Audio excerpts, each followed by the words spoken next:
So to help you with these more complicated KC calculations, I'm going to do the first question from the worksheet on the whiteboard. And then if you see the technique that I use to do this problem, this should allow you to do the other problems, on the worksheet, like this one and these harder ones. Remembering that I have put the answers at the end, so that if you're totally stuck, you can look at the answers and it might give you a clue as to how to do them, because they are a little bit complicated. So let's have a go at this first calculation on the whiteboard. So in this question, we are looking at the equilibrium when hydrogen and iodine are mixed together and they come to an equilibrium with hydrogen iodide. So the people in the question mix together 0.450 moles of hydrogen and 0.300 moles of iodine, and they seal the vessel, because if you don't close the system you can't reach equilibrium. That's a requirement of equilibrium, that it's a closed system. And the question tells us that the volume of the container is 1 decimeter cubed. So this mixture, this chemical mixture, was left to reach equilibrium. Remember, equilibrium means that the rate of the forward and reverse reactions are the same. So it was left long enough so that the forward and reverse reactions happened, and steadily they reached a point where the rates were the same forward and backward, so the amounts of all three chemicals stopped changing. And what we know is that at equilibrium there was 0.060 moles of iodine. So look how much iodine there was in the first place. 0.300 moles. Now there's much less. It's gone down by 0.24 moles. Where the blooming heck has the iodine gone? I'll tell you where it's gone. It's reacted with hydrogen to make hydrogen iodide. But all of it hasn't reacted because it's an equilibrium. So there's still some of it there. Now we can use this numerical information to complete the question and work out the value of Kc using what is called the ICE method.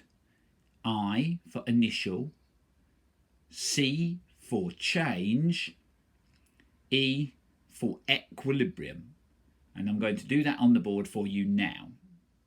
So to use the ICE method, what I've done is I've written the chemical equation as headings on a table with hydrogen, iodine and hydrogen iodide as the three headings on the table.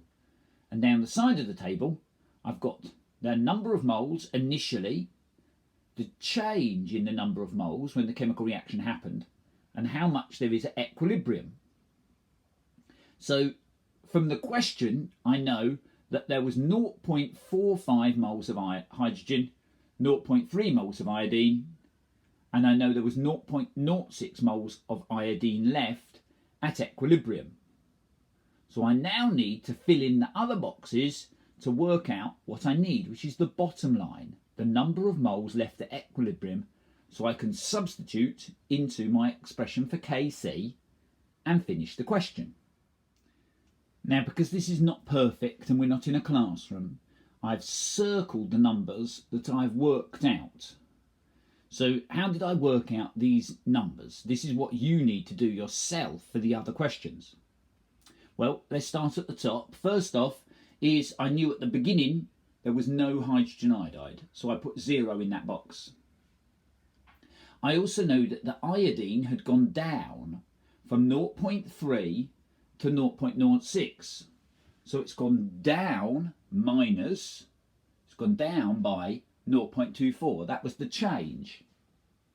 Well, the equation is a 1-to-1 ratio between hydrogen and iodine. So the hydrogen must also have gone down by the same number of moles. So if I had this number of moles, 0.45 originally, it's gone down by 0.24, I've got 0.21 moles of that left in the mixture at equilibrium. So that's the hydrogen and the iodine. So what about our friend the hydrogen iodide? Well, there was none of him at the beginning, but I know that this many moles, 0.24 moles of iodine, reacted and made this stuff, and the ratio is 2 to 1. So its concentration has gone up by 0.48, double 0.24, because of the ratio in the equation. Well, if there was none, and it's gone up by 0.48, then I have 0.48 moles in the mixture. Ooh, so now I have all three numbers of moles. I'm nearly ready to substitute, but not quite, because we don't put moles into an expression for Kc, we put concentration. Concentration is number of moles times divided by the volume, number of moles divided by the volume. But fortunately in this question the volume was 1. Well, 0.21 divided by 1 is 0.21. So I've just done that for the others, divided by 1, divided by 1. And there I have the three equilibrium concentrations that I can now substitute into Kc. And that's the last thing we're going to do. We're now very close to the end. So remember, that was the equilibrium, H2 plus I2 in equilibrium with 2 moles of Hi. So the first thing I did is I wrote an expression for Kc. Kc equals the concentration of Hi squared divided by the concentration of H2 times the concentration of I2. If you're not sure how I did that, then go back to the lesson from yesterday. And I've substituted the numbers in that we worked out from our ICE method. And this gives me the answer 18.3. So very good, we have the numerical value, but what are the units? Well, over here, let's have a look at the units, and you'll see it's concentration, moles per dm cubed squared, divided by moles per dm cubed times moles per dm cubed. Well, the more mathematical of you will notice that what happens to these things? They all cancel out. So this answer has no units. The answer is 18.3, and there are no units to this answer. It is a unitless number. Now that was quite long and had lots of steps to it to think about how to do this problem. But that is the nature of Year 13 chemistry problems. They are extended and unstructured. So it's very important that you practice doing these now for today's assignment.